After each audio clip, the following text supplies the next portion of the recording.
He's not a poser. He looks like a total nerd, right? This guy looks like a geek, but his name's Mike. He's one of the most hardcore guys in the scene. Well, watch what happens. Stay where you are. I'll be right back. This is great. It's my favorite part. Good guy. You see what I mean? Fuck rock! It's fuck rock! Thank you very much.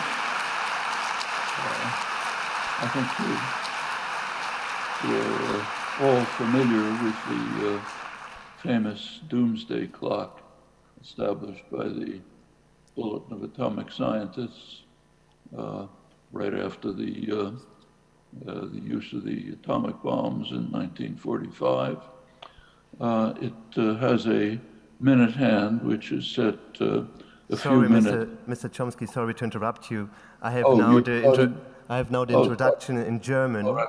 You have to wait, please, 5 minutes.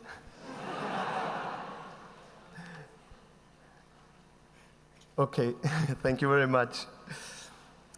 Sehr geehrtes Publikum, sehr geehrte Gäste. Ich heiße Sie alle herzlich willkommen zum Abschlussvortrag von Professor Noam Chomsky, der die Schirmherrschaft des diesjährigen 31. Heidelberger Symposiums innehat. Als erstes möchte ich mich herzlich für die Einladung bei dem Organisationsteam der Studierenden bedanken. Für mich als Nachwuchswissenschaftler der Politik- und Sozialwissenschaft ist es eine große Ehre, diese Veranstaltung mit Noam Chomsky und mit Ihnen allen hier moderieren zu dürfen. Ein Intellektueller zu sein, schreibt Chomsky, ist eine Berufung für jeden. Es bedeutet, den eigenen Verstand zu gebrauchen, um Angelegenheiten voranzubringen, die für die Menschheit wichtig sind. Ende des Zitats. Der Linguist, Philosoph und politische Intellektuelle Noam Chomsky gehört zu den einflussreichsten Wissenschaftlerinnen und Persönlichkeiten der Menschheitsgeschichte. Er hat über 100 Monographien verfasst, zahlreiche Auszeichnungen, Gastprofessuren und Ehrendoktorwürden erhalten. Nach seinem Studium der Linguistik und Philosophie in Philadelphia und Harvard wurde er 1955 in Philadelphia, in der Stadt, wo er am 7. Dezember 1928 zur Welt kam, in der Linguistik promoviert. 1961 wurde Chomsky Professor für Linguistik und Philosophie am renommierten MIT in Cambridge bei Boston. Er blieb dem Institut für über 50 Jahre treu, lehrte und forschte dort mit seinem Team zur theoretischen Linguistik. Durch seine neuartigen Syntaxtheorien, die in den 1950er und 60er Jahren entstanden sind und oft mit dem Oberbegriff der generativen Transformationsgrammatik oder später Universalgrammatik zusammengefasst werden, hat Chomsky nicht nur die Sprachwissenschaften revolutioniert, und er wird infolgedessen in eine Reihe mit Denkerinnen wie Galilei, Descartes, Newton, Humboldt oder Einstein genannt, sondern er hat auch mit seinen Erkenntnissen die Kognitionswissenschaften, die Computerlinguistik, die Informatik als auch die Erkenntnistheorie und Psychologie maßgeblich beeinflusst. Er stellte die These auf, dass jeder Mensch, egal wo er auf dieser Erde lebt, mit angeborenen kognitiven Tiefenstrukturen ausgestattet ist. Der menschliche Geist ist damit mit einer Sprach- und Grammatikkompetenz, die mit einer kreativen und innovativen Freiheit als auch mit einem moralischen Gerechtigkeitsempfinden versehen. Mit seinem Protest gegen den Vietnamkrieg begann in den 1960er Jahren sein politisches Engagement als öffentlicher Intellektueller. 1964, um genau zu sein, nimmt somit Chomskys andere Leidenschaft neben der Sprachwissenschaft und der Philosophie ihren Anfang, sein politischer Aktivismus. Chomsky wird zu einer der wichtigsten Stimmen gegen den Vietnamkrieg der USA und zu einer zentralen Leitfigur der amerikanischen Antikriegsbewegung und des sozialen Protests für Frieden. 1967 erscheint sein berühmter Essay »Die Verantwortlichkeit der Intellektuellen« in den New York Review of Books. Zitat: Die Intellektuellen, so Chomsky, haben die Verantwortung, die Wahrheit zu sagen und Lügen aufzudecken. Die Intellektuellen sind in der Lage, die Lügen der Regierungen zu entlarven und Handlungen nach ihren Ursachen, Motiven und bisweilen verborgenen Absichten zu analysieren. Zitat Ende. Diesem Ideal ist Chomsky bis heute treu geblieben. Den amerikanischen und europäischen Akademikerinnen, Schriftstellern und sonstigen intellektuellen Figuren hat er im weiteren Verlauf seines Lebens mehrmals konformistisches Verhalten und Verantwortungslosigkeit vorgeworfen, weil sie sich nicht gegen die Verbrechen ihrer Regierungen zu Wort gemeldet haben. Chomsky ist aber auch einer der bedeutendsten Kritiker des globalen Kapitalismus, das für ihn ein unfreies, unmenschliches und umweltzerstörerisches Herrschaftssystem darstellt. Tief mit dieser Kapitalismuskritik ist auch seine Imperialismuskritik an den westlichen Staaten, allen voran der US-amerikanischen Kriegspolitik nach dem Zweiten Weltkrieg verbunden.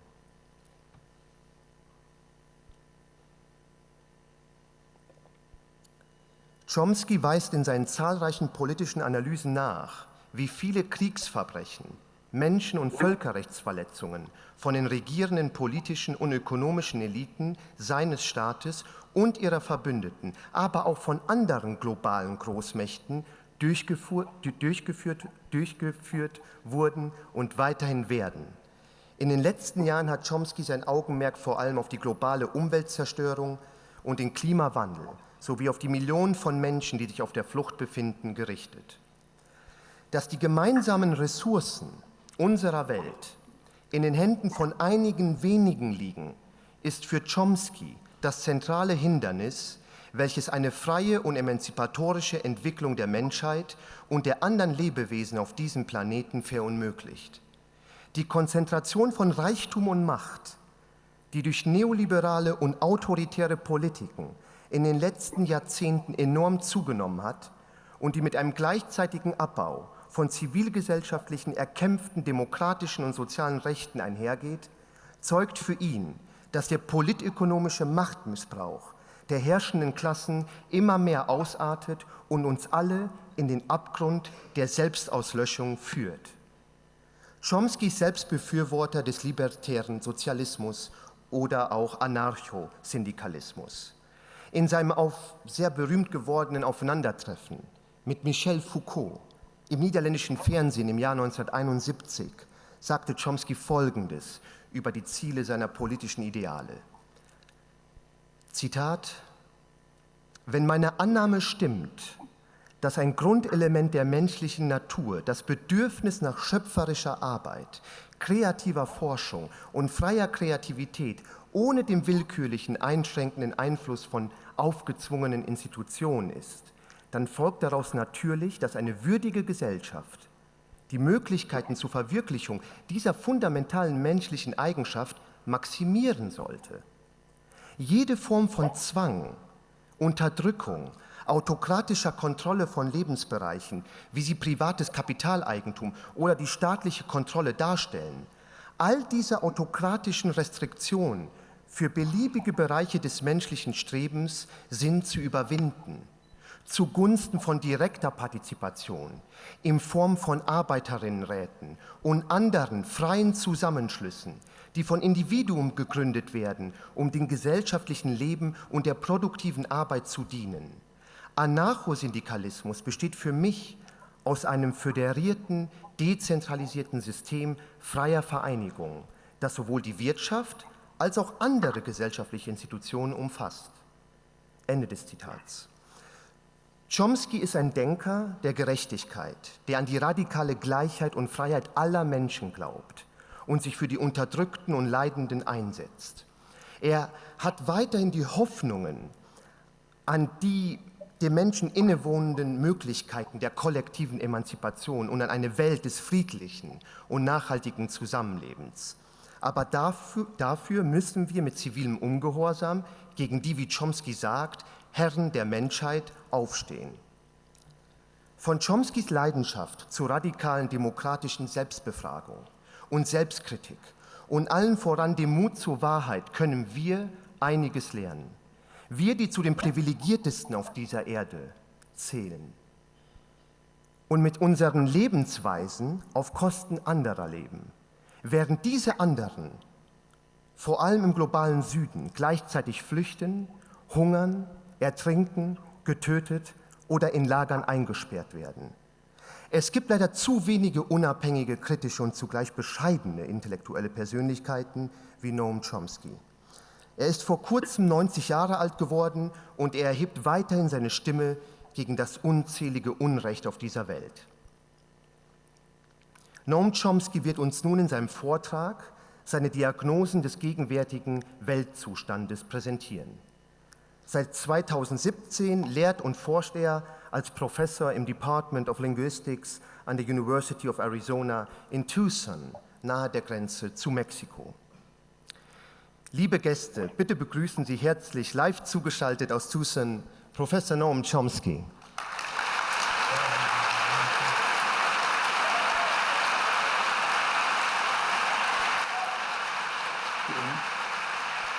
Thank you very much. I'd like to begin by going back to a grim day in August 1945, August 6th, the day in which humans demonstrated that human intelligence had achieved the means to destroy all life on Earth. The capacity wasn't there yet, but it was obvious that it would be soon developed.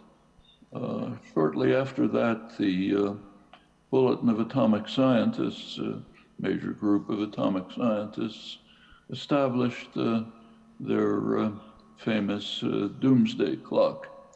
The clock has a minute hand, which is a certain distance from midnight. Midnight means terminal disaster. At the beginning, it was set at 7 minutes to midnight. In 1953, the United States, then the Soviet Union, exploded thermonuclear weapons that really did demonstrate the capacity for total destruction. And the minute hand was moved to 2 minutes to midnight. Since then, it has oscillated, depending on circumstances. A few years ago, a new danger was added to the calculations, namely the threat of environmental catastrophe. And the clock was moved to 3 minutes to midnight. The latest, as soon as President Trump was elected, moved a half a minute closer to midnight. Last January, the most recent setting, it was put again at 2 minutes to midnight, the closest it's been to terminal disaster since 1945. The scientists and political analysts who set the clock described this as the new abnormal. They gave dire warnings, and they added last January a new consideration to the nuclear threat and environmental deterioration, namely the undermining and collapse of democracy through the world. That's the third danger, major danger. And that makes a good deal of sense. I'll return to that. I'd like to say a few words about each of these threats. Let's begin with the fate of the environment. Just a few weeks ago, we learned that the ice sheets in the West Antarctic, which contain a colossal amount of water, are melting 5 times faster than in the 1990s, when the Kyoto Agreement was reached. At that time, the ice sheets were stable. Now they are thinning, about a quarter of them are thinning. In fact, more than 100 meters have been lost in some places, huge amount of water. Furthermore, the current losses are doubling every decade. The effects on the sea level will, of course, be catastrophic if this continues. We should bear in mind that the heating of the Earth is beginning to approach the level of 125,000 years ago, at which point the sea level was about 6 to 9 meters higher than it is today. Melting of the polar ice caps could easily carry us over the brink. I don't have to comment on what the effect would be of sea level rise of that character. And those who read the science journals are aware that ever more ominous reports appear quite regularly. Well, the Trump administration has offered its own assessment about what's happening. It recently released a long 500-page environmental impact assessment. The study concluded, this was the point of it, concluded that we should cancel all emissions regulations for cars and trucks. And they had a sound argument. The argument was we're going off the cliff anyway, and emissions regulations on cars and trucks don't make all that much difference. So why bother?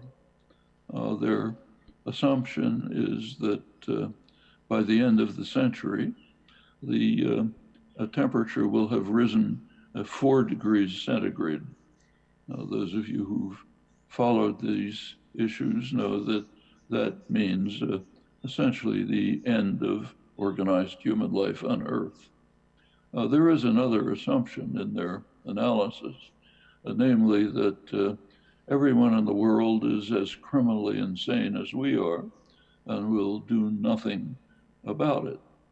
Well, I don't like hyperbole, but I think it's fair to say that this must be the most evil document in human history.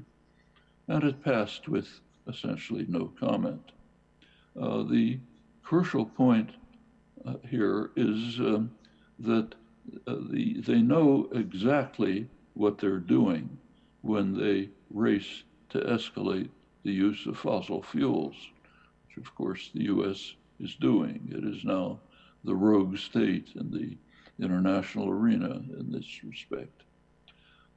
There's a good deal more evidence about that. So the President Trump happens to be on his way to Ireland in a few days.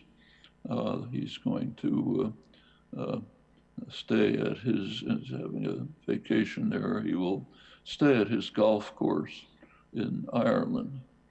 A couple of years ago, he appealed to the government of Ireland for permission to build a wall to protect the golf course from the rising sea levels caused by global warming. Again, a demonstration that he and his associates knew exactly what they're doing. Go back to the Republican primaries in 2016.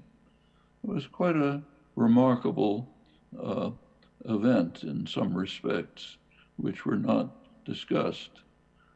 Every single candidate in the primaries either denied that global warming is taking place, or with 2 exceptions, said, yes, maybe it is, but we shouldn't do anything about it. The most respected of the candidates, John Kasich, governor of Ohio, he said, yes, of course, global warming is taking place, but in Ohio, we're going to continue to use our coal, and we're not going to apologize for it. He was the most respected and in many ways the most immoral of the lot. Let's turn to the major banks. The biggest bank in the United States, JP Morgan Chase, has a executive CEO, Jamie Dimon, intelligent man, knows as much about global warming and its effects as any of us. He is pouring more and more money into the use of fossil investments into the use of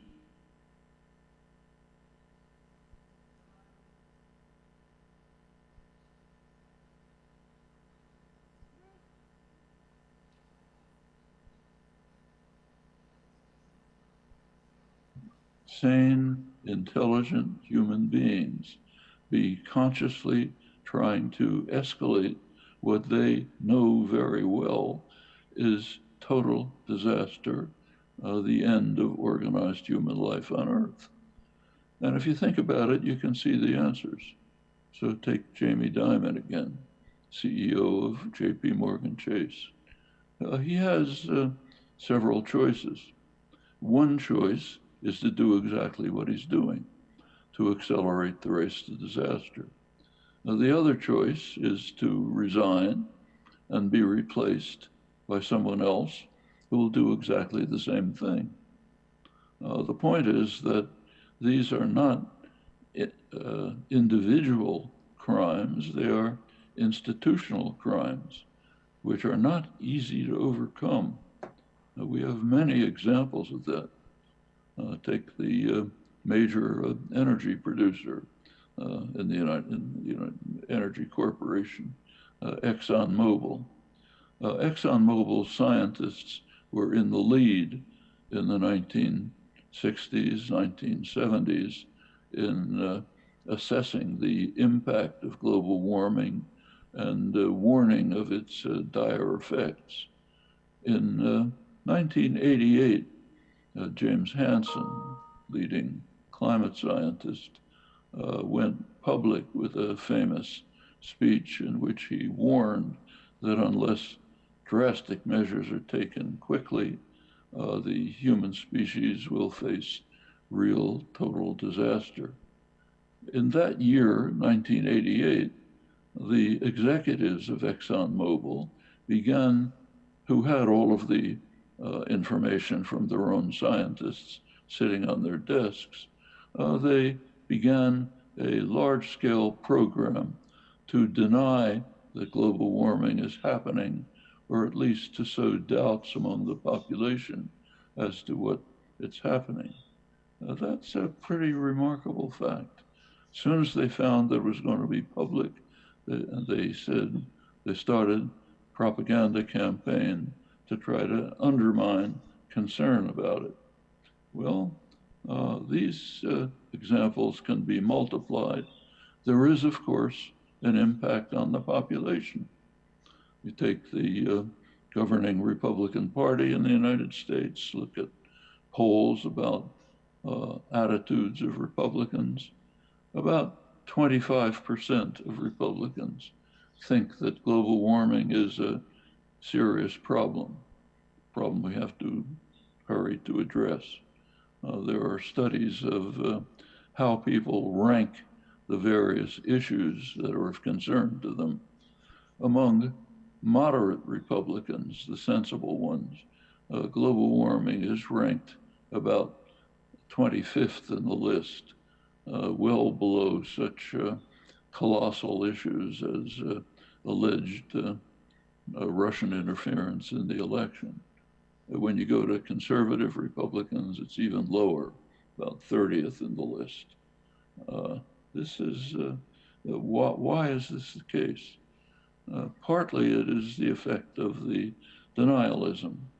When the political leadership and the corporate world with its massive propaganda, when they tell the population there isn't much to worry about, then of course people respond.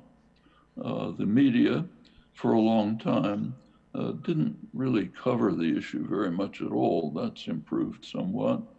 But when it's covered, it meets the condition that you can't show bias. So you have to present both sides. You have to give equal time to the 97, 98% of scientists who say we're heading for disaster, and to the scattering of people who say, well, maybe it's not so bad. If you read the business press, you regularly find euphoric accounts of how new technology is opening ways to greatly enhance oil production. New fields are being opened. In fact, it's all propelled the United States back to its earlier position of the leading producer of the substances that will devastate human society. Recently, the United States even surpassed Saudi Arabia. The writers of these articles occasionally mention some effects on some negative effects of these developments. For it might harm ranchers in the West whose water supplies will be affected by fracking. These long articles proceed without a word on the effect on the environment. And there's a reason for that too. It's called objectivity. If you go to journalism school, you're taught that you have to be objective. And objective means describe accurately what is being discussed in the corridors of power. If they're not talking about global warming, which they are not, don't report it.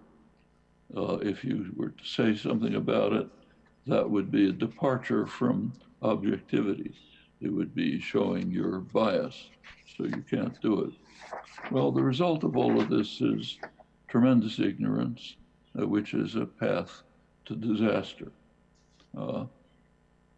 Let's turn to the second threat that is led to the setting of the doomsday clock as close to midnight as it's ever been, the threat of nuclear war. Now, there has been some progress in reducing the threat. There are 3 major arms treaties, each of which lessened the threat, not sufficiently, but substantively.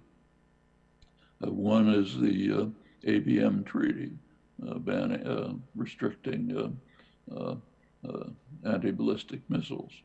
The second is the INF treaty, Intermediate Nuclear Forces, reached by Ronald Reagan and Mikhail Gorbachev in 1987, which has reduced the short-term nuclear missiles in Europe, which were highly threatening. The third is the New START treaty, which reduced, in which both Russia and the United States substantially reduced their nuclear forces. Well, the ABM treaty was abrogated by President Bush in 2002. The INF treaty has just been abrogated by President Trump. Putin followed shortly behind. The status of the New START treaty has to be renewed in 2020. Status is very dubious. That means that all 3 of the treaties will have collapsed. Meanwhile, the new nuclear posture review of the Trump administration calls for developing highly dangerous new weapons. It calls for a strategy that would enable the United States to prevail in a war against China and Russia simultaneously. Every one of those planners knows perfectly well that even engaging in a war with either of them would mean complete terminal disaster.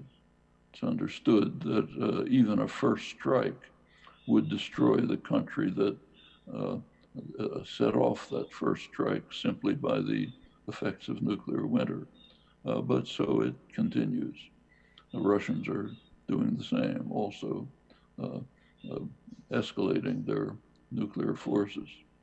Meanwhile, there are serious tensions at the Russian border. Well, just a couple of days ago, a report came out, which I'll quote, Russia and America are taking turns probing each other's airspace.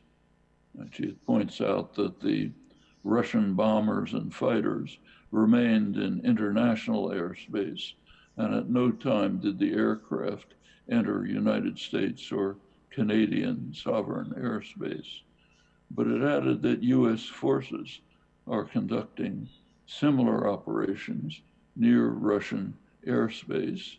The US Air Force in March 2019 deployed B-52 bombers, the major nuclear-capable bombers, to the United Kingdom, and some of these B-52s flew mock nuclear attacks on Russian soil. B-52s, nuclear-capable, flying mock nuclear attacks on Russian soil. Well, that brings up memories of the early days of the Reagan administration. When the Reagan administration came into office, it decided to test Russian air defenses. And the way it did it was by simulating attacks on Russia, air, land, sea attacks, including nuclear attacks. This was called Operation Able Archer. The assumption was, well, the Russians would realize that we're not planning an attack, so it's pretty safe. Now that the Russian archives have been released, it turns out that, not surprisingly, they were taking this very seriously. This was a time of extreme tension in Europe, as you may recall. Pershing missiles were being installed in Europe, which could have a flight time of 10 minutes to Moscow, no time to react. And at this point, the US was simulating attacks which included nuclear attacks. Well, current intelligence analyses point out that we came very close to war at that time. How close is worth considering. At one point, the Russian detection systems, which are pretty primitive as compared to the American ones, and doubtless have many errors, they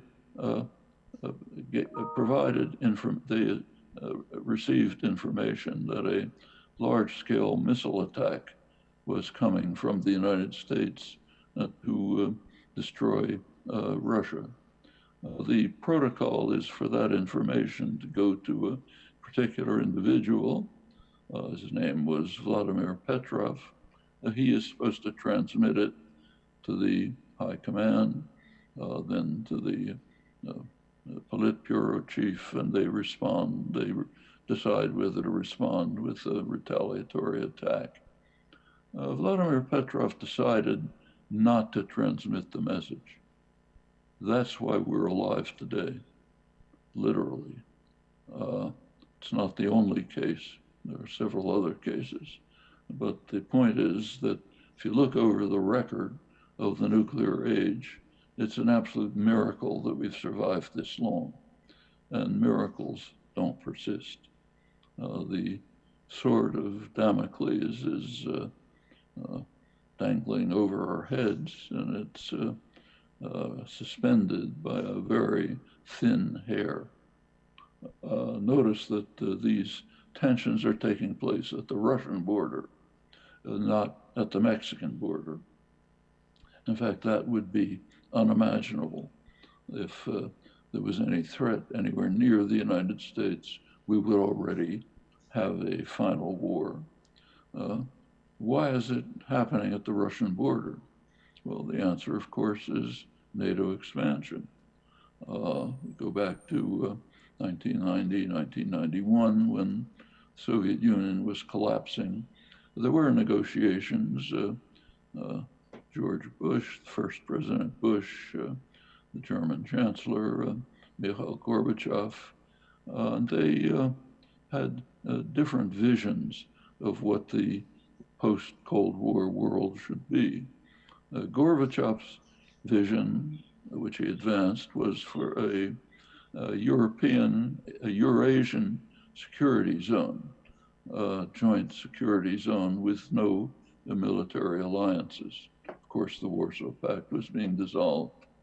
The West had a different picture. They wanted to retain NATO, the military alliance of the West. The big issue at the time was Germany. Should Germany be unified and permitted to join NATO? Well, for the Russians, for Gorbachev, that's quite a concession. Don't have to recall to you that Germany alone virtually destroyed Russia several times in the preceding century. Nevertheless, Gorbachev did agree to have a unified Germany rejoin NATO, but with a quid pro quo.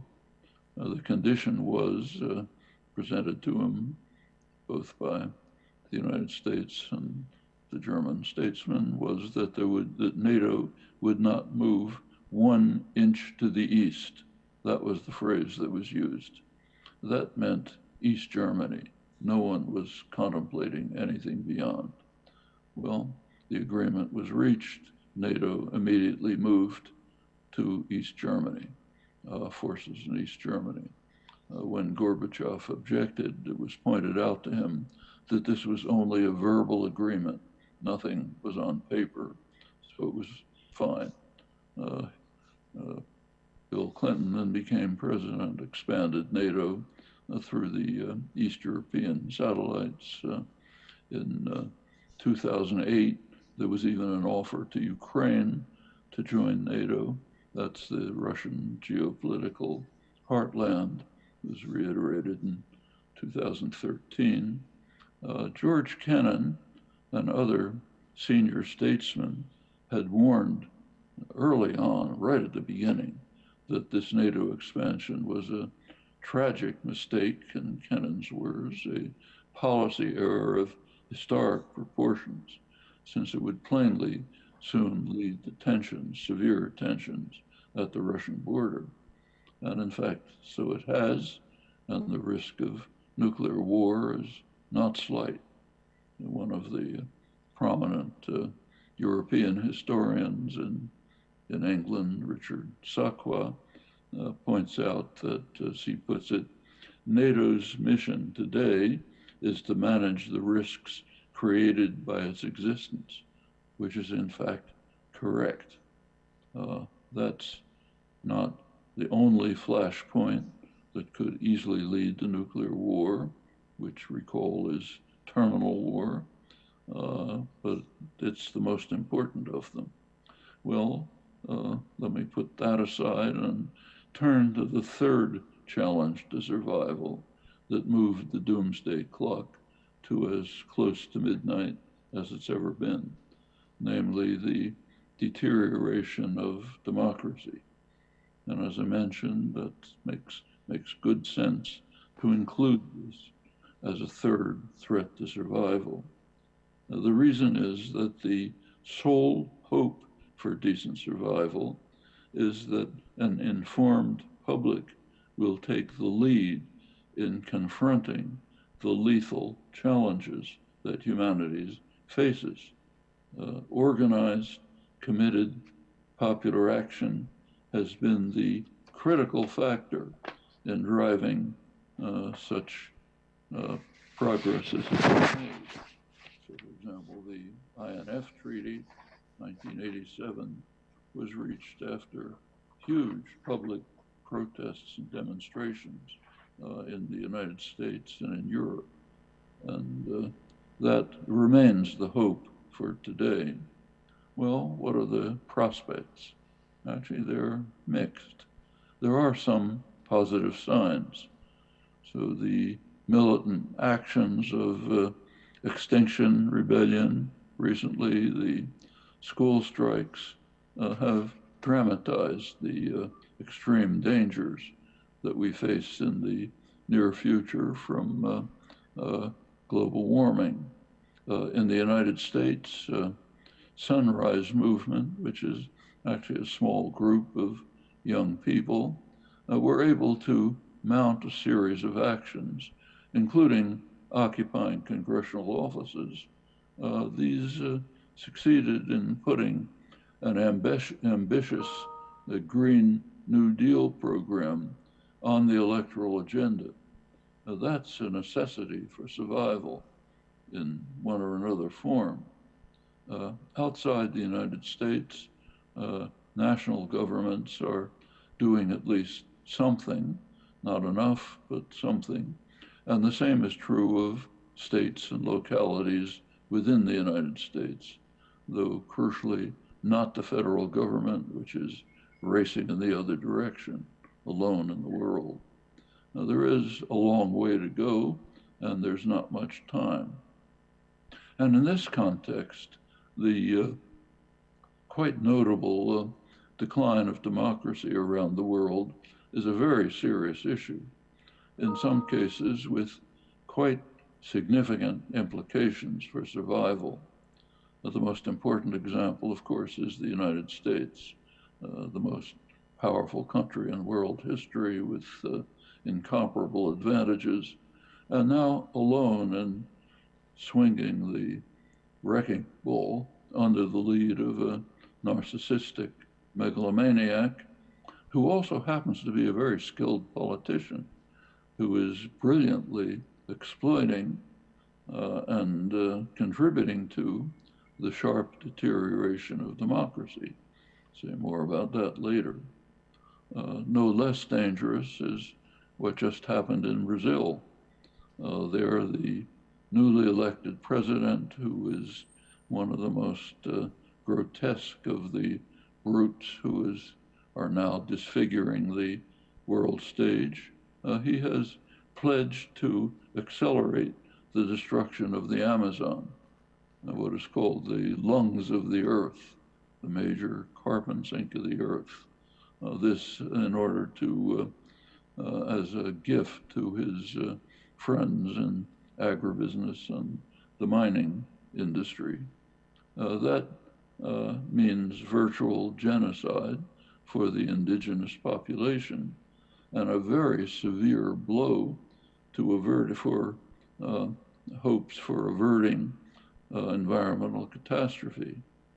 And here too, his rise to power reflects a very sharp deterioration of democracy in the major country of the Western Hemisphere outside the United States. His campaign was based, and success was relied on flooding, huge flood of social media with vicious lies and defamation. These are operations which appear to trace back to the United States. They're a portent of what's likely in the upcoming elections in the United States and elsewhere. On the eve of the election, the most popular figure in Brazil, Lula da Silva, former president, who was way ahead in the polls, he was silenced by sending him to prison on very dubious charges, placed in solitary confinement, and crucially banned from making any public statement, which could have shifted the election radically. This is the culmination of a soft coup that's been underway for several years to try to reverse the significant progress that was made under the Lula da Silva government, a golden decade in Brazil's history, the World Bank concluded in a detailed study. Lula is in fact the most important political prisoner in the world today. The one would know almost nothing about this from the media. Further comment on deterioration of democracy. Throughout much of the world, a reactionary wave is undermining hopes for healthy democracy. While the circumstances vary, there are some basic shared reasons, especially through the domains that have been subjected to the neoliberal assault of the past generation. It suffices to heed the words of Thomas Piketty and his colleagues write that an economy that fails to deliver growth for half of the people for an entire generation is bound to generate discontent with the status quo and a rejection of establishment politics. The effects are, of course, enhanced when economic growth has concentrated extraordinary wealth in a tiny fraction of the population. Corporate profits are skyrocketing. Meanwhile, real wages are stagnating, social benefits undermined. In the United States, real wages for male workers are about what they were in the 1960s. These effects are enhanced still further by the very harmful effect on functioning democracy, which is a direct consequence of sharp concentration of wealth, corporate power in Europe, driven even further by the transfer of essential decision-making to the unelected troika, with the northern banks, especially the German banks, looking over their shoulders. In the United States, there's a long history of bought elections. It's remarkable, but with remarkable precision, one can predict electability for president and Congress simply by looking at campaign spending. That's true right through the 2016 election. Legislators spend many hours a day just approaching donors in preparation for the next election. Meanwhile, swarms of lobbyists meet with the staff to write legislation with pretty obvious consequences.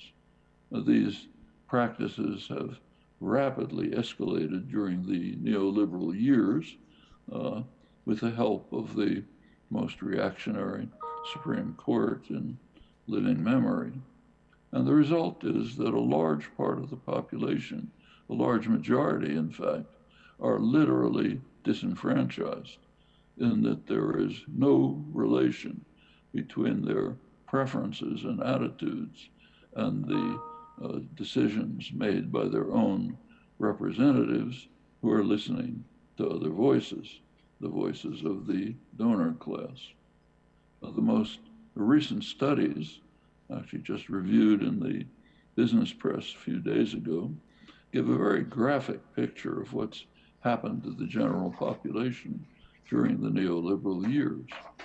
The figures are astonishing. The top 0.1% of taxpayers control 20% of American wealth. The top 1% control 40%. The bottom 90% have only 26%. The bottom half of Americans have a negative net worth.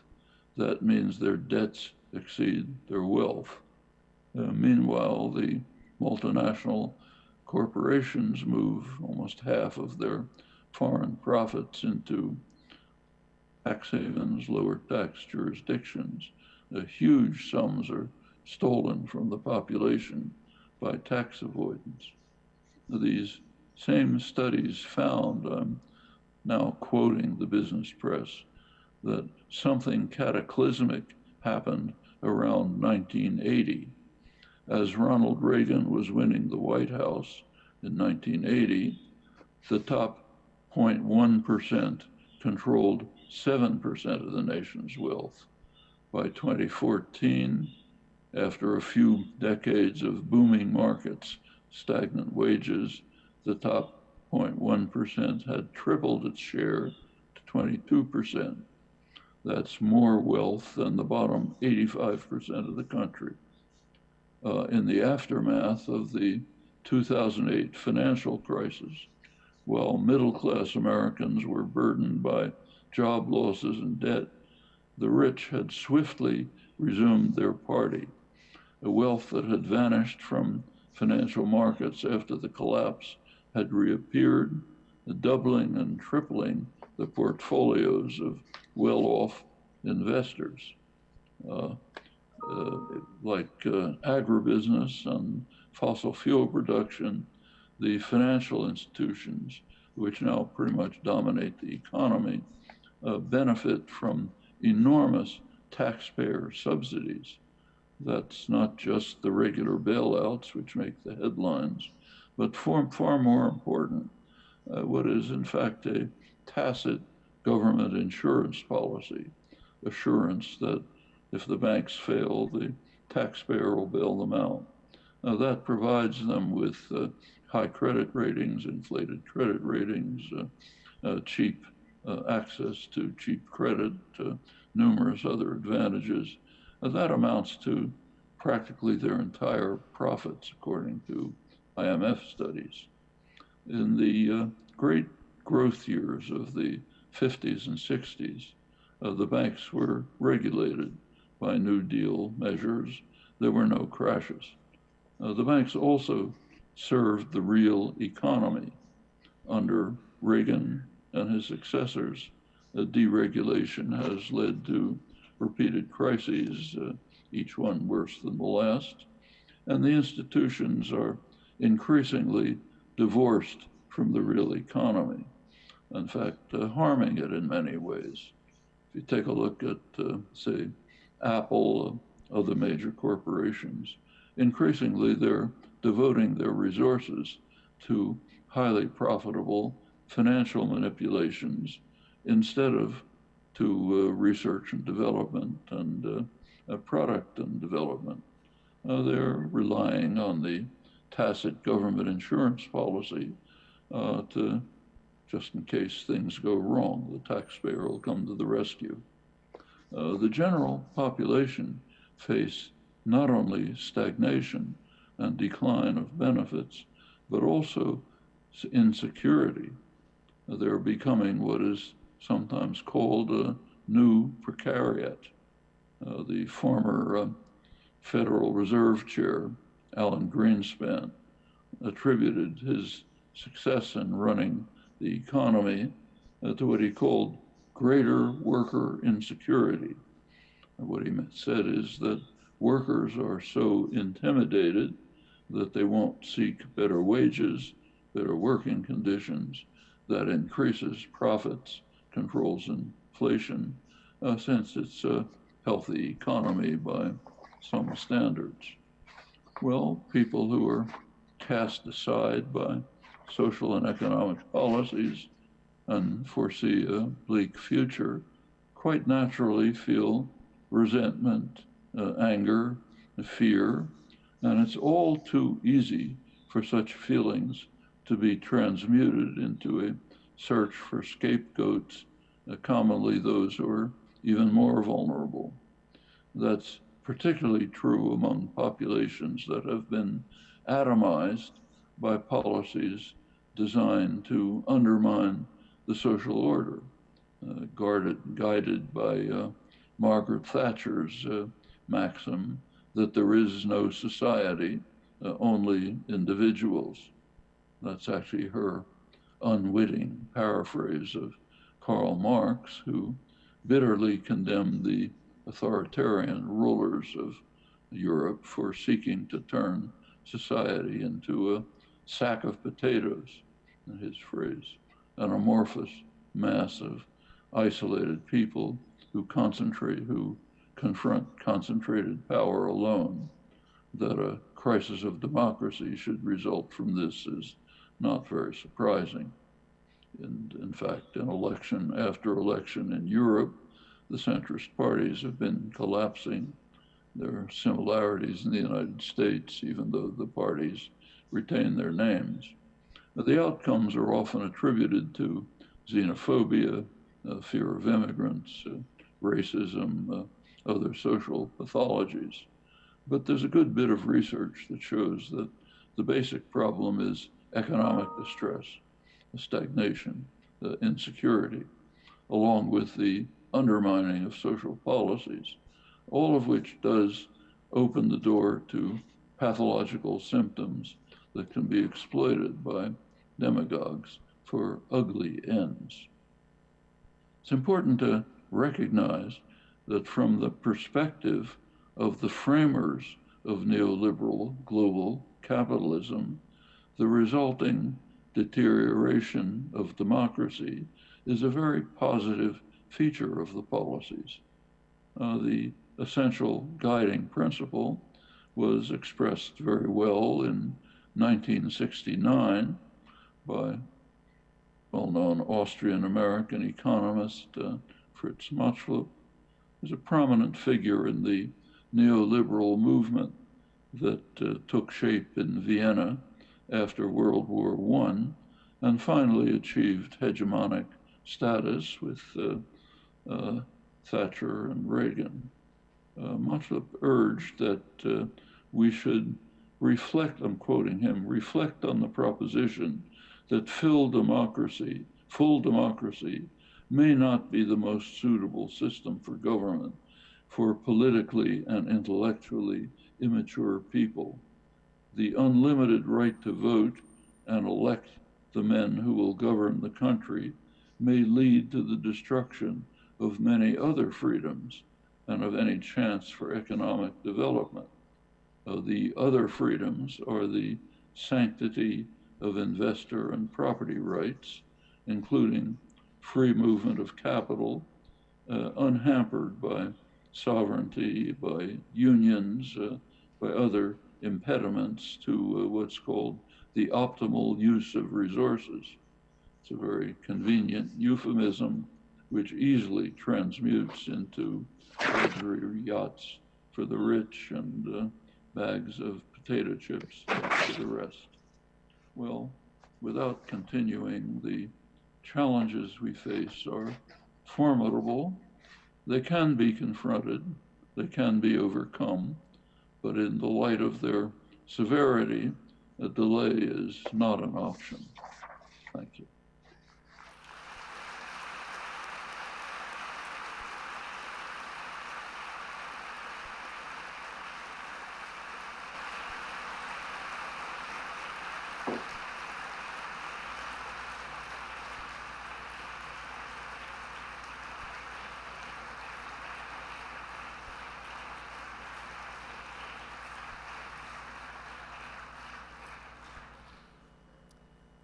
Thank you very much, Mr. Chomsky.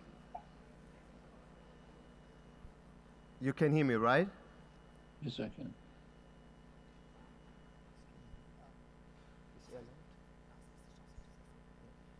Sorry, Mr. Chomsky, for our technician. Can you say something again, please? You want to check the sound? Yeah.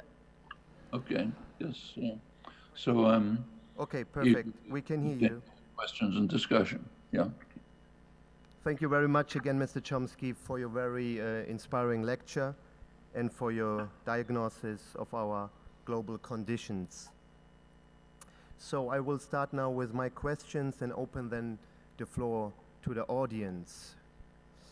My first question is that you mentioned all these threats of our current situation, global situations, and we know that we are close to midnight, what you say. You mentioned the clock, and so my question is, our capitalist way of life, above all the destruction, growth imperative, it's a key problem of our system. We have the destructive economic system, the extreme pollution that destroys the planet, the biodiversity, the future generation, and above all, us, humankind. So how can we make this very unjust world that we human beings made, which is probably at the crossroads, to a better one? What you would suggest for us, how we can get out of this amazing problems that we are facing? Well, just think again of, say, one example that I mentioned, the major banks in the United States, and in fact elsewhere, where the chief executives understand perfectly well the effect of fossil fuel production, the dire effect and are pouring money into increasing the flood of fossil fuels. And as I mentioned, they have two choices: to do what they're doing or to resign, in which case somebody else will do what they're doing. That is an institutional problem. It's a problem of the nature of the capitalist institutions. The duty, in fact, the legal responsibility of the CEO is to increase profits and market share. Well, what do you do about that? What you have to do is dismantle the institutions. But then we run into a problem of time scale. The time scale of dealing with the dire threat of environmental catastrophe and the time scale of dismantling institutions just don't match. It's a necessity to solve the problem within the framework of existing institutions, while at the same time proceeding to lay the basis for a much better world. And it's kind of interesting, and it can be done. There are serious, careful proposals.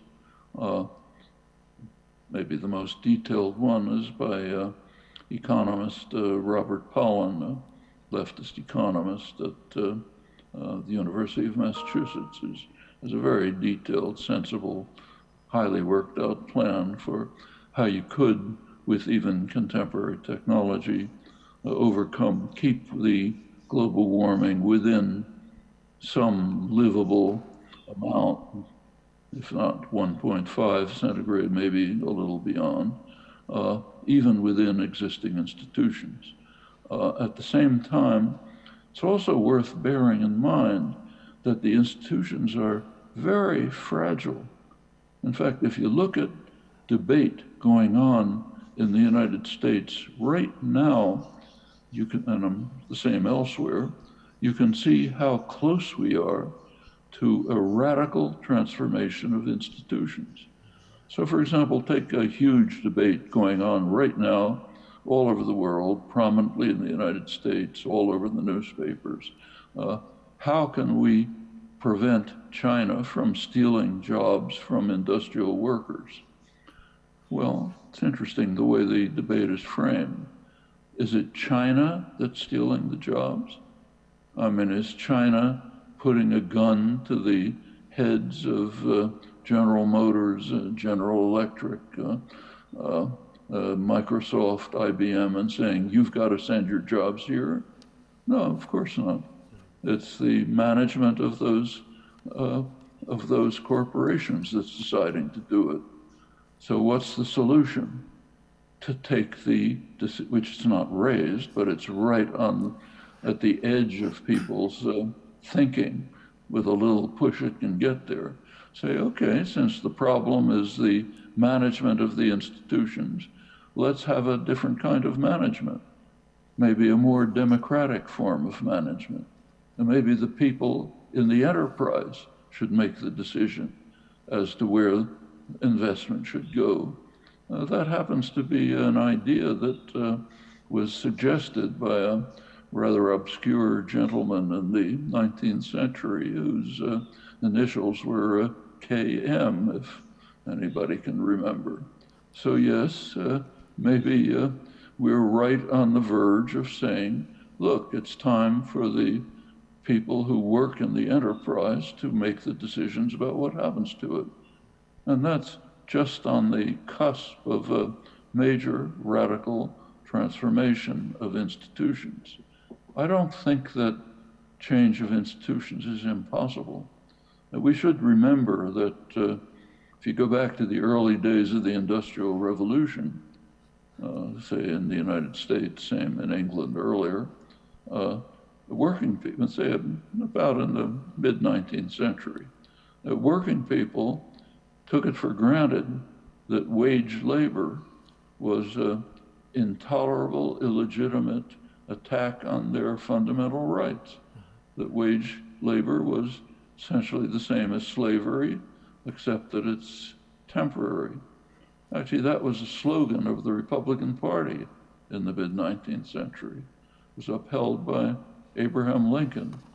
It's a major principle of classical liberalism, going back to John Locke, Wilhelm von Humboldt, John Stuart Mill, others. It's been suppressed, but I don't think it's far below the surface. And just as the question of decision-making over enterprises is not far below the surface. So to summarize, I think there are feasible measures to deal with the dire problem, even within existing institutions, that will take a lot of activism, mobilization, work of the kind that Extinction Rebellion, Sunrise Movement, others have demonstrated recently. But at the same time, the radical change of institutions is not as remote a prospect as sometimes believed. It's sometimes claimed that it's easier to think of the end of the world than of the end of capitalism. But I don't believe that. I think it's easy to think of it. And in fact, I think people are coming very close to the realization that they can do something about it.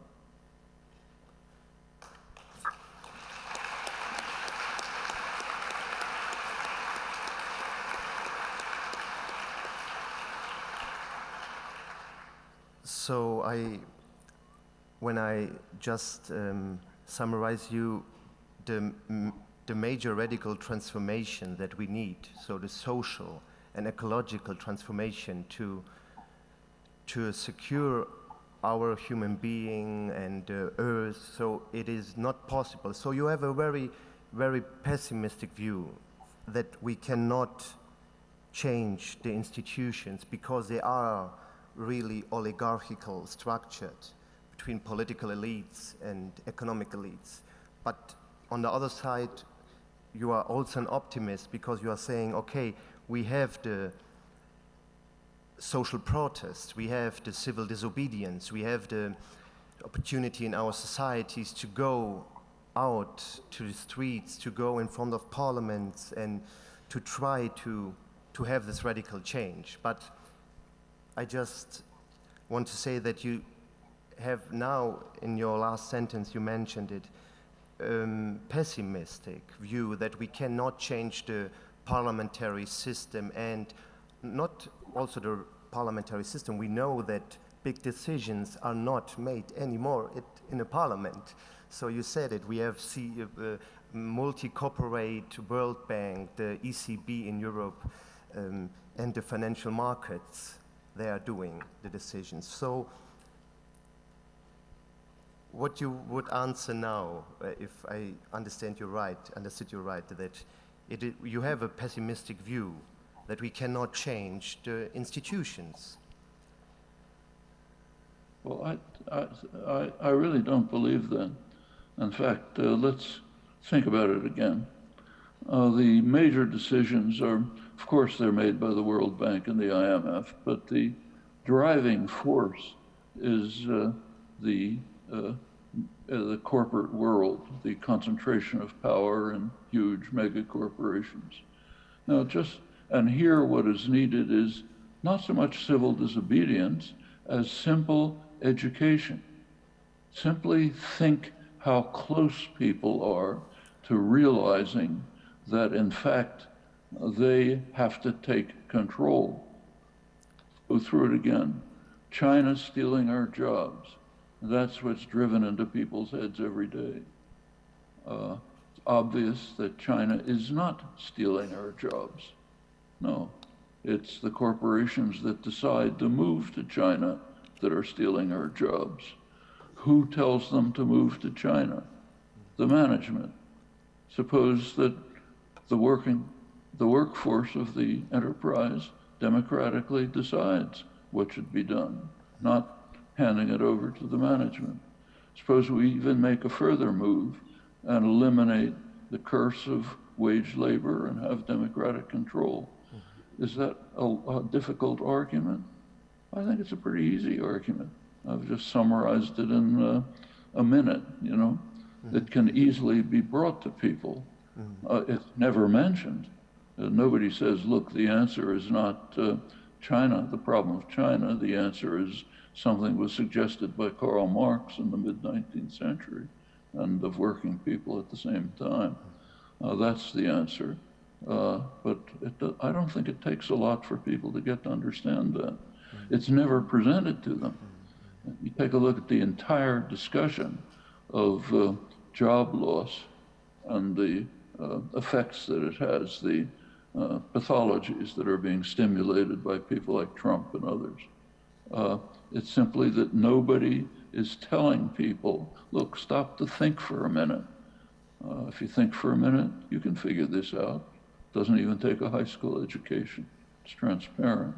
So along with militant action, which is very important, like Extinction Rebellion and so on, school strike, I think simple educational efforts can make an enormous difference in undermining highly repressive institutions, which are fundamentally illegitimate and should be dismantled, and there are ways to do it. Now, the time scales may not coincide exactly, but you can accelerate both of them. There are many opportunities for action.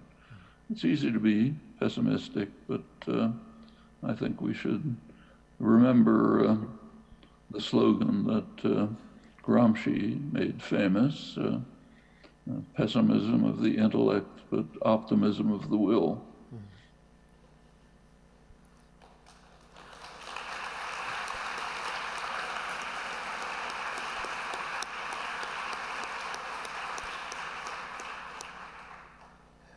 Thank you very much for this question. For this answer.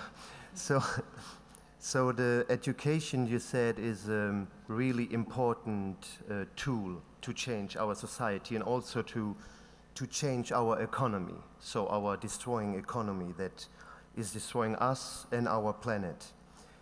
My next question is on the number that we have, the high number that we have now in the world, the highest number of refugees. So in the current world, the UNHCR, it's calling that we have 70 million people that are refugees. Others are speaking of 100 million people. At the same time, global social inequality and poverty are growing in many regions. You also mentioned it in your talk. And even in Western societies, we have increasing social divide that has deepened since the financial crisis a decade ago.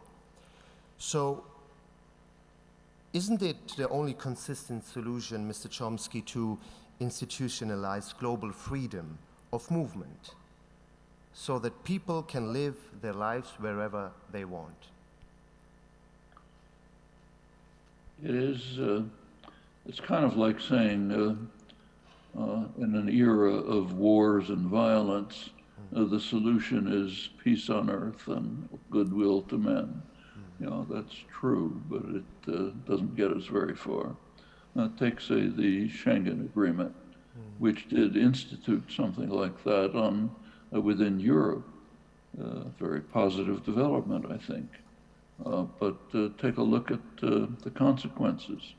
In an era, it's as you know, of course, under very severe attack everywhere, but not because it was a bad idea, because it is against the background of neoliberal austerity policies, which have severely harmed the lives of a large part of the population, leading them to search for scapegoats and being led by demagogues who drive them to scapegoats. So instead of blaming the policies, that the social and economic policies of the neoliberal era, the easiest thing is to blame immigrants. They're not responsible for it, but they're the victim. The easiest thing is to blame somebody more vulnerable than you, and the role of the demagogue is to drive that pathology. But the role of the activist is to undermine the pathology and to direct attention to what the real causes are. And if you address those causes, the objection to, say, the Schengen Agreement would dissolve. And it's more general. Pope Francis pointed out, I think quite accurately, that the crisis of refugees is not a refugee crisis, it's a moral crisis for the West. The idea that Europe is sending back tens of thousands of people, tens of thousands dying in the Mediterranean, bribing Turkey to keep them away from our shores, bribing Libya to keep them there. This is so shocking that you can't even describe it. Same in the United States. I live not far from the southern border, Mexican border.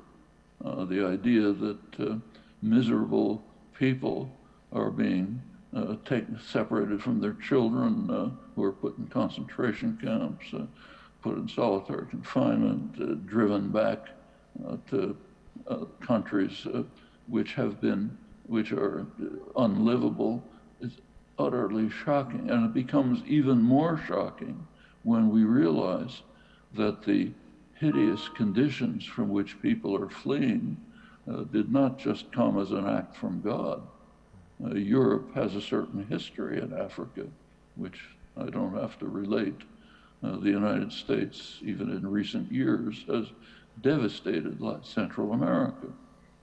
People are fleeing right now from the Mayan highlands in Guatemala, where Ronald Reagan was supporting virtual genocide not long ago. Those countries were devastated by the United States. Now we punish the victims. All of this is a horrendous moral crisis. And it can be overcome, but first by understanding it and recognizing what it is. Not only should refugees be dealt with humanely, but we should also understand that they don't want to be refugees. Almost always they'd prefer to be in their own countries if that was possible, and that can be overcome. Instead of destroying their countries, we could be rebuilding them. If we were honest, we would call it reparations. If we're not that honest, we can call it aid or something. But all of that can be done. These are all policies well within range. And we should bear in mind that what's called the refugee crisis today is nothing as compared with what's going to happen in another few decades.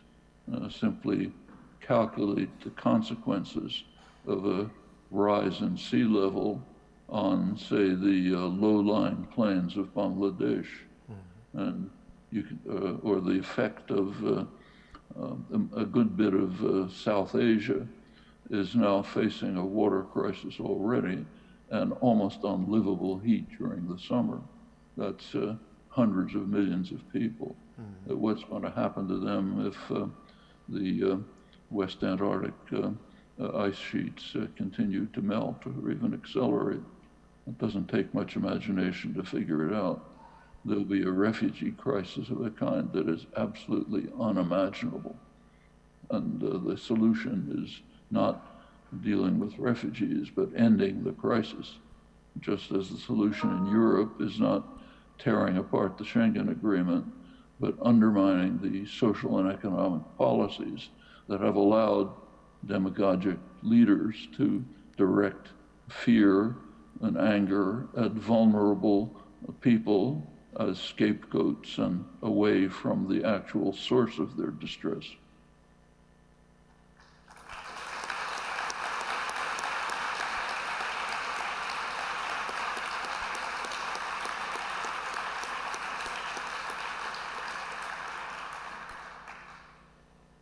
Thank you for your answer. I will come to my third question.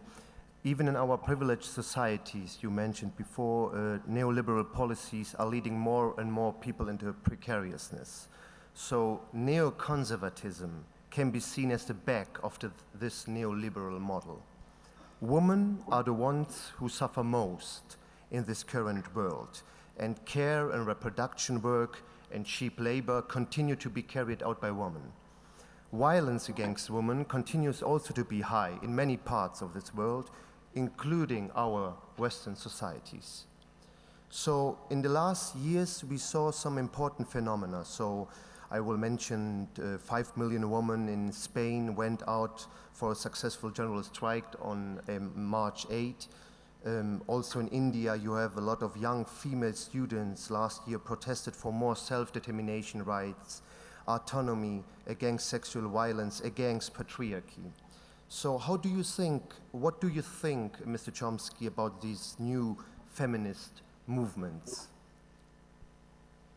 Well, that's half of human society, which throughout most of history has been severely repressed, placed in a secondary position of subordination.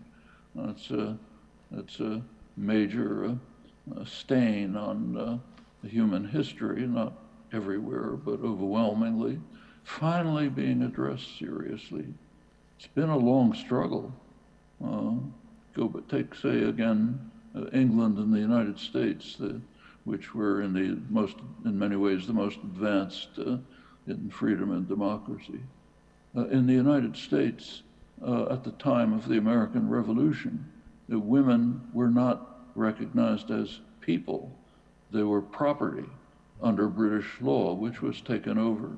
You look at Blackstone's Compendium of British Law, the basis, women are property. A woman is the property of her father.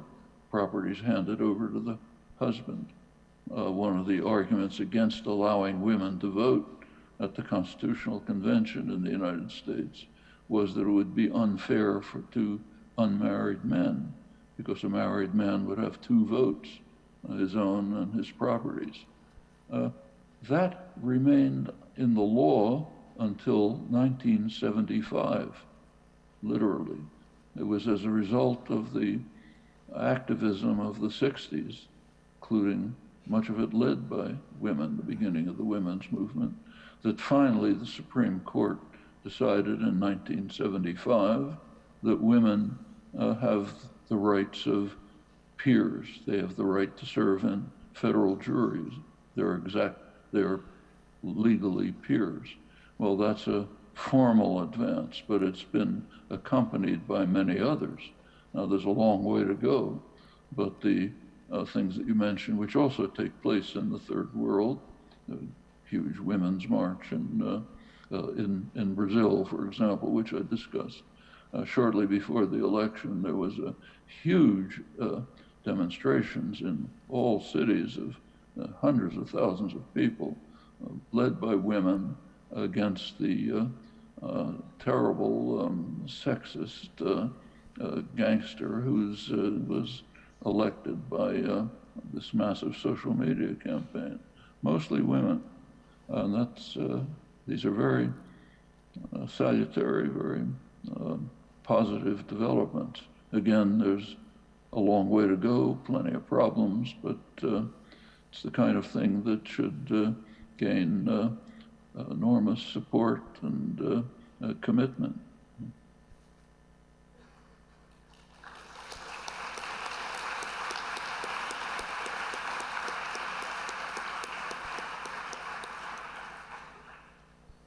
So I will move now to my last question and then open the floor for the audience.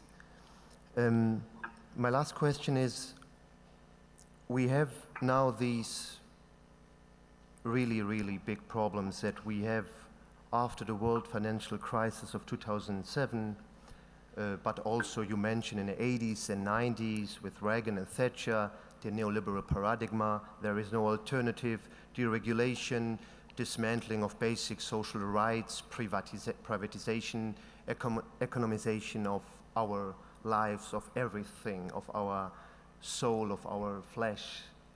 Capitalism is in us and everywhere.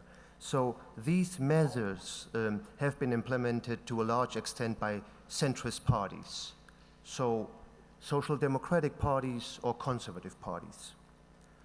so the mass centrist people's parties. Now they present themselves as good parties that oppose the new right-wing, ultra-nationalistic, authoritarian, regressive forces that you also mentioned are an international movement. We have Bolsonaro, Trump, Orban, Erdogan, the Brexiteers, a lot of people that are supporting these regressive forces. So for the plural left, and I know that you are coming from the left, from the libertarian socialist, anarcho-syndicalist movement, which itself has been now, for the plural left, all over the world, in a crisis for decades. What can be a solution? So in Germany and also in France and in other parts in Europe, we are talking, should leftists focus on the state and should support left-wing populism that should lead back to a socialist or social democratic Keynesian policies of the golden years? Or should we have to change the world in an international, transnational solidarity movement with many emancipatory forces can join against capitalism, oppression, and a nation state? Well, I think so options are not only worth pursuing, but are being pursued. So take the European Parliament elections. There is the beginnings of a transnational political movement within Europe. The Yanis Varoufakis's DiEM25 movement. It's beginning. It's facing major obstacles, many efforts to block it. Hasn't gotten to more than 7 or 8 countries by now. But Varoufakis and Bernie Sanders in the United States issued an important declaration calling for a progressive international to confront the reactionary international that's being forged by Steve Bannon and others, including all the lovely gentlemen you mentioned before. That can be done, but it's not just a matter of politics, as we've been discussing. This depends a lot, in fact, crucially, on the nature of the social and economic institutions. They're the ones that have to be changed. They're the foundation on the basis of which these things are happening.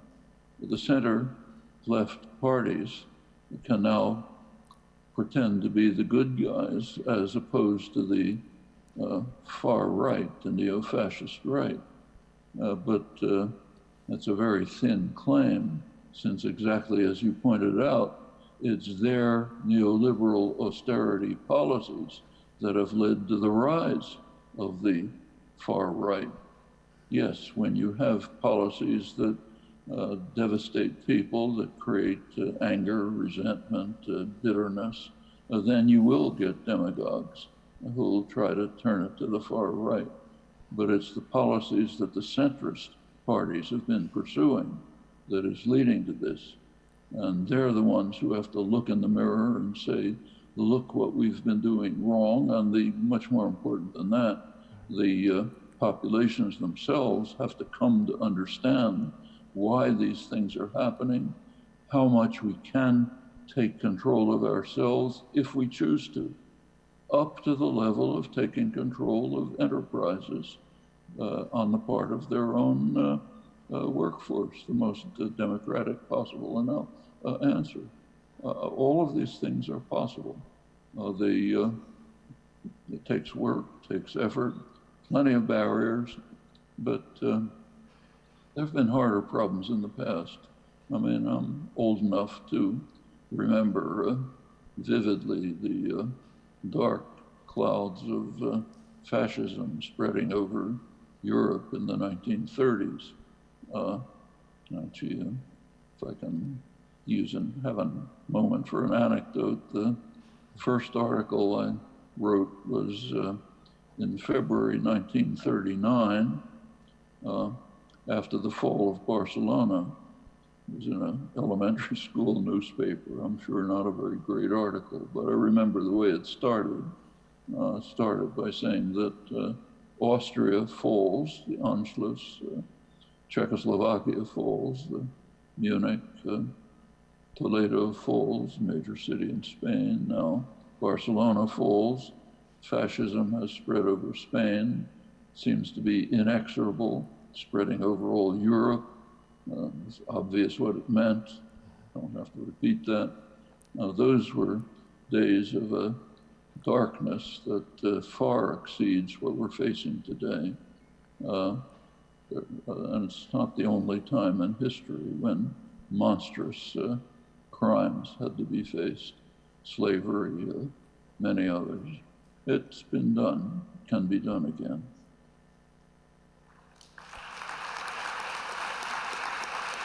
Mr. Chomsky for being here.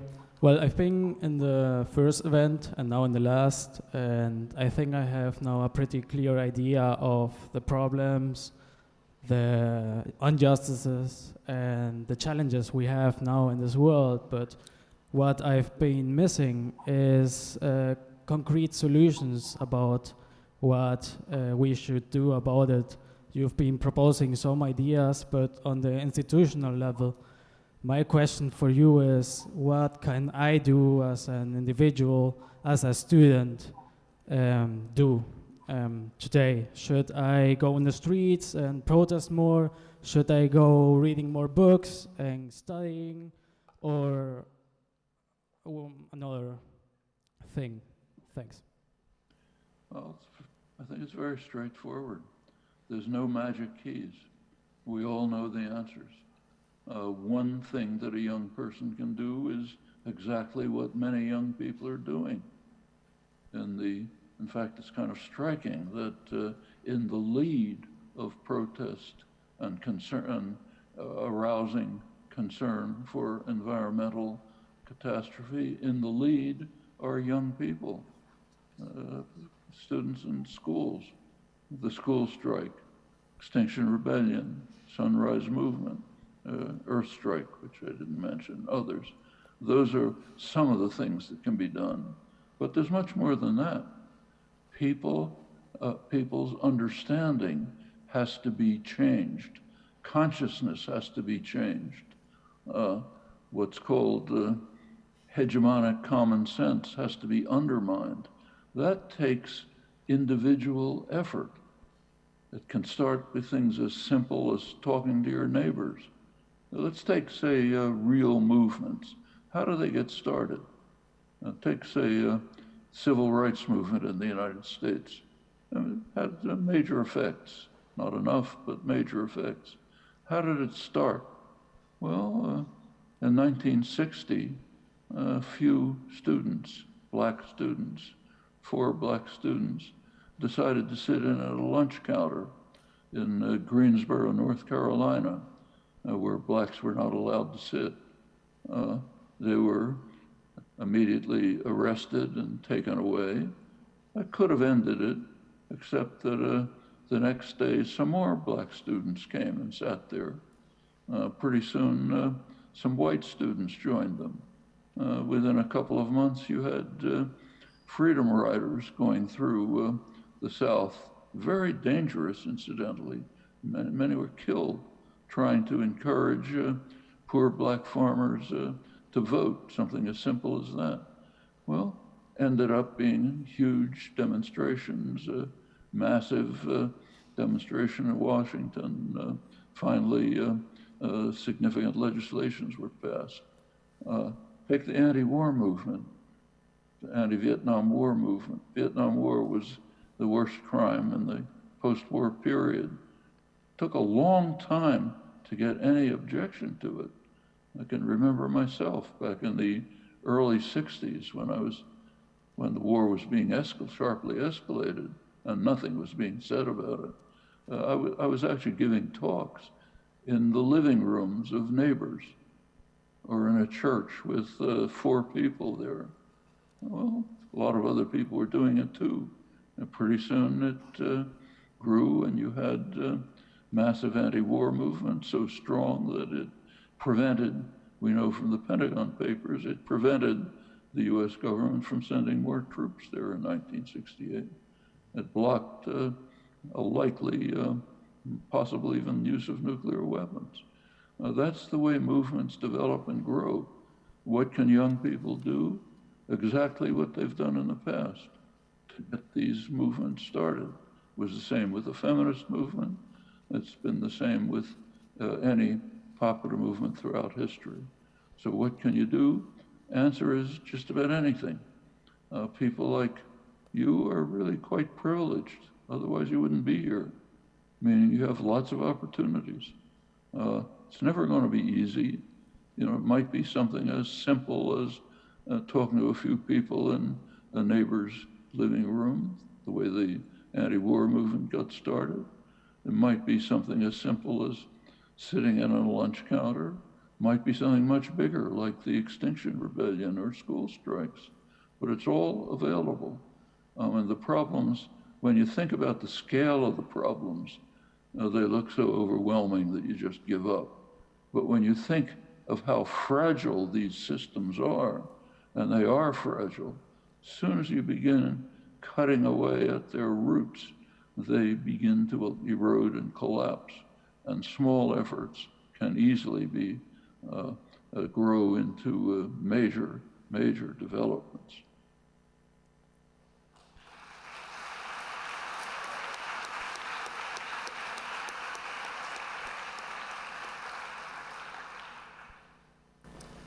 We've been talking about the ecological threat as one of the big three threats, and I wanted to ask if you think that at this point it is necessary to take political measures to restrict population growth in order to facilitate a good future for the planet, or if we can even take this step, if it's ethically possible to take this step. Well, the problem in, say, Germany is not restricting population growth. Population is declining. And there's a reason. Population growth is one of the major problems of the world for which we know a solution. Education of women. It's been demonstrated over and over in rich countries and poor countries that education of women leads very quickly to decline in fertility. It's the reason why in advanced countries, Japan, Europe, population is actually declining. And the same is true in poor areas. India, for example, there's huge population growth with one exception, the state of Kerala, which was under communist leadership most of its independence history. It's a very poor area, but it has very high educational levels. If you travel through India, which I've done, it's the one place where you see people sitting in front of a restaurant reading newspapers. Literacy is very high, education is very high, women's education is high, and that has led to a sharp decline in fertility. So it's not the kind of thing you have to do with a gun at people's heads. There's a simple solution. We've seen it happen, and it should continue. And yes, population should be controlled, and fortunately there's a very humane way to do it, a way which should be pursued quite independently of the question of fertility, namely bringing women into the functioning society, including basic education.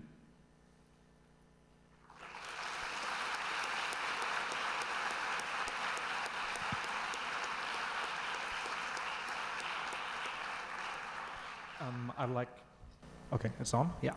I'd like to ask you something about what you said earlier about education, namely that it's key to establish a public anti-capitalist movement.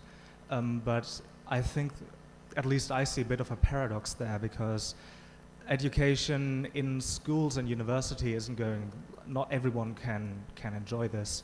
So the media is probably going to be key for this. But the problem with the media is that they are profiting, like corporate media is profiting under the capitalist system, so they won't be actively helping the cause of furthering anti-capitalism. So I see a paradox there, because the media, by educating the people about how to resist capitalism, they would essentially shoot themselves in their own leg. So how can we overcome this paradox? Between 2 points. Okay. First of all, there are 2 observations, a minor one and a major one. The minor one, which is not insignificant, is that these institutions are not immutable. The schools and the media can be changed, okay? They're not given, they're not graven in stone. You know? The more important fact is that we don't have to rely on the institutions that exist. That has never been done. You work around them. Take, say again, the worst crime since the Second World War, the Vietnam War. As I said, there was a huge anti-war movement that developed, and it reached a very large part of the population, not just the activists.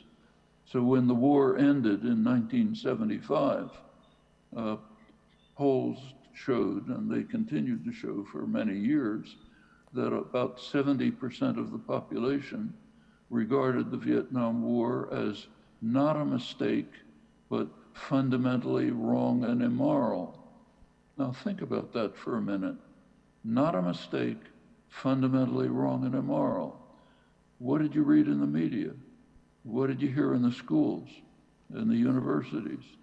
That it was a mistake. Not that it was fundamentally wrong and immoral.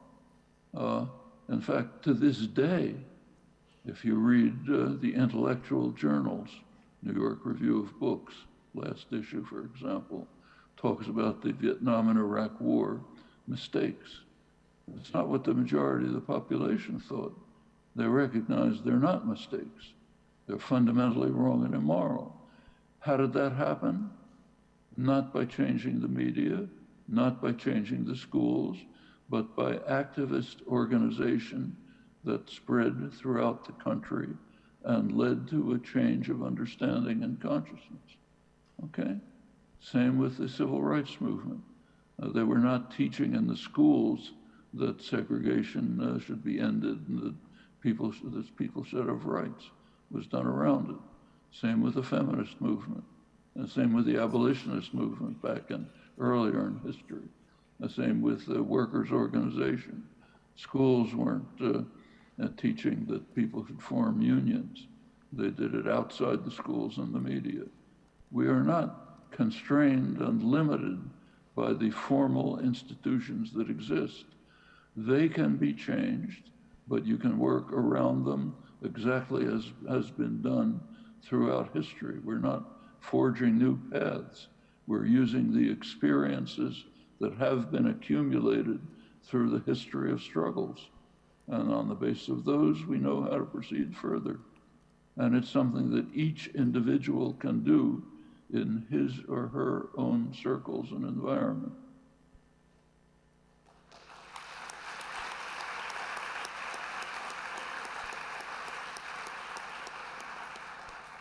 It's simply if we need a radical change of the institution, university, and the knowledge that the power with the knowledge that we have, like, kind of, yeah.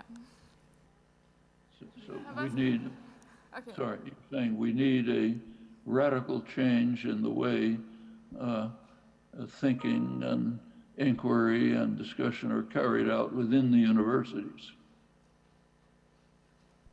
I think that's true, but the universities are, with all of their flaws, are nevertheless among the probably the most open, free institutions that exist. There's a great deal that students can do within the university setting to change the the way in which the universities function. It's a lot easier than being a worker in a steel plant, where you're literally under tight totalitarian control. Universities, you have a high degree of freedom, not perfect by any means, but comparatively speaking, compared to anywhere else.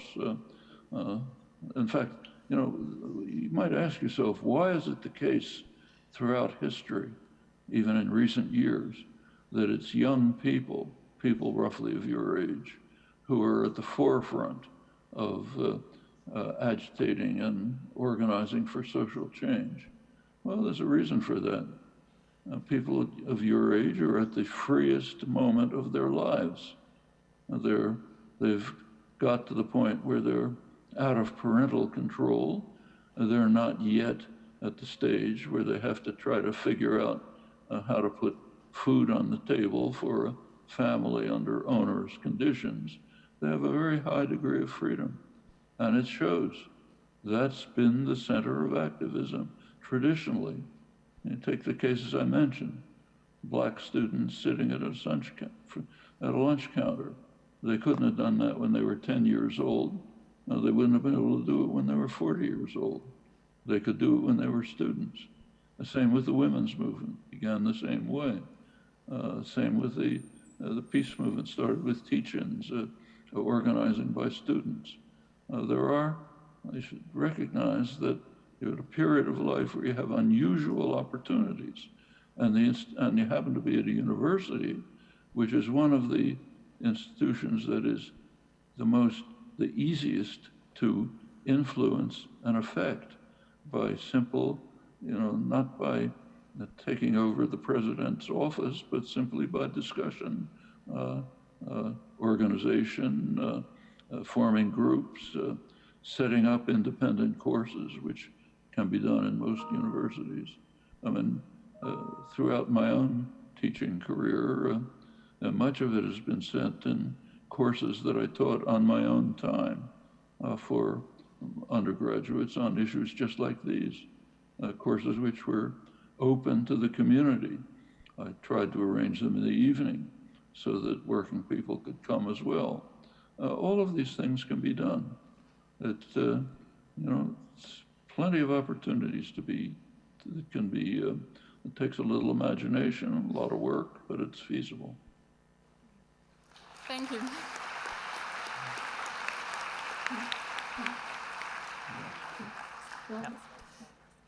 Hello. So if ever in the near future we have to decide between democracy and taking action against climate change, so if we must decide to put power into the hands of a small group of people or to go down as a democracy, which path to choose and why? Is between the choice between putting authority in the hands of a small group of people and democracy. Is that the question? No, if we come to a place where, as a democracy, we can't take action against climate change, and we could decide to put power into the hands of a small group of people, should we rather put the power into the hands of a small group of people and take action against climate change, or should we rather go down in a democracy? Well, if we put power in the hands of a small group of people, they will pretty soon be using that power for their own benefit, not for the benefit of the population. We have so many examples of that it's not even necessary to just think of the history and think of the logic. The only real hope is for the general population, an informed general population, to take matters into their own hands through the democratic process, through interchange, deliberation, understanding, reaching solutions which they then proceed to implement. You may pick representatives to carry out this or that activity, they should always be under recall and control. That's the way significant the constructive popular social change takes place. If you think someone can lead you to paradise, someone else can lead you right out of it. That's the way the world works. So placing a hope in some vanguard party, central committee, technocratic elite, or whatever it's called, is simply a prescription for real disaster, as we've seen over and over again.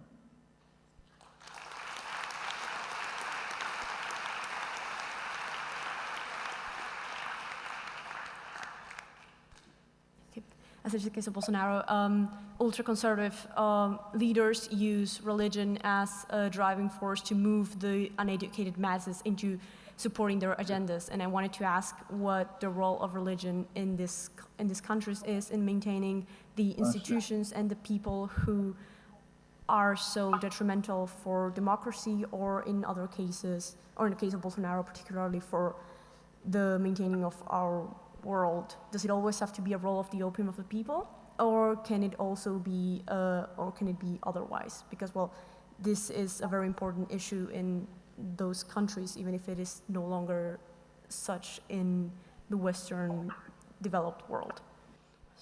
So what is the role of religion? Mm-hmm. Actually, can be many different roles, and we've seen plenty of examples of this. Take, say, the Catholic Church.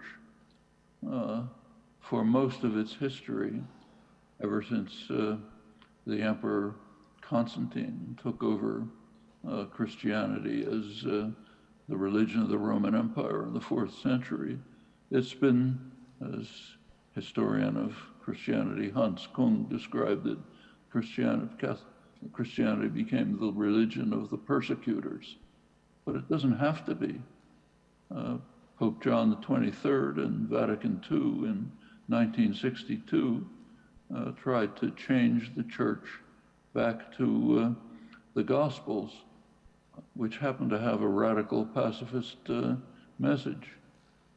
This is the beginning of what came to be called liberation theology, especially in Latin America. Bishops, priests took up the call for the preferential option for the poor, as it was called, began to organize priests, nuns, lay people, began to organize peasants in poor communities to base communities, they were called, to try to think through the message of the radical pacifist message of the Gospels and organized to take control of their own lives.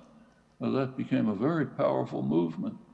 And you don't read this in your textbooks, but what happened is the US government launched a war against the church, literally.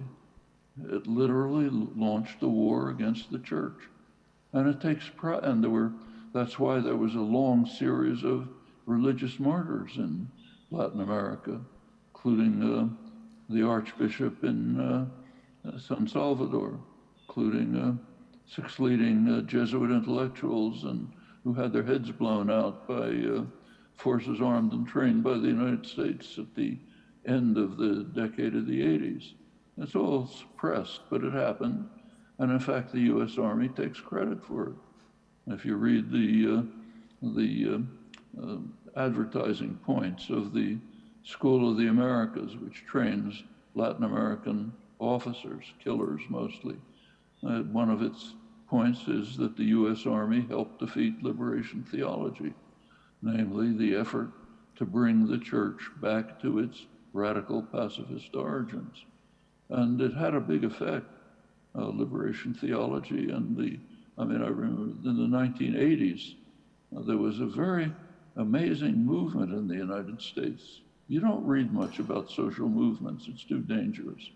But in the United States, for the first time in the history of imperialism in the 1980s, people people were going to Central America to live with the victims, partially to try to help them and to provide what protection is offered by a white face. They were coming from, many of them coming from evangelical Christian communities, from rural communities in the Midwest and so on. I remember giving talks in churches in Midwest conservative religious communities where people knew more about Central America than in the universities because they were living and working there. That's another way in which religion can function. Or it can be the religion of the oppressors, as it very commonly is. There's nothing inherent in it that decides which way it'll go. It's up to the people to make it go one way or the other, assuming you want to be involved in it at all.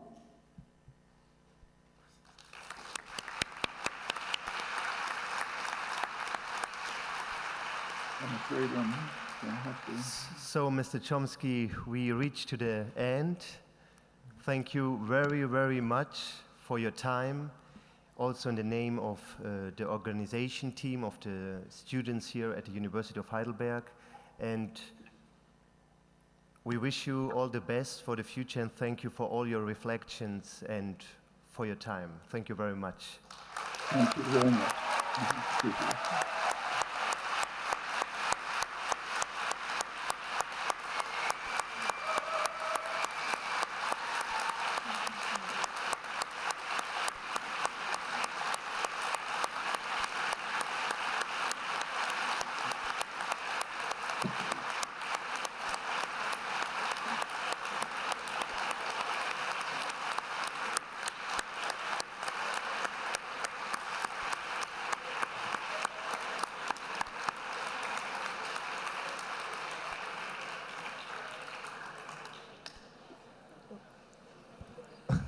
I've been quarantined, man. They named a disease after me.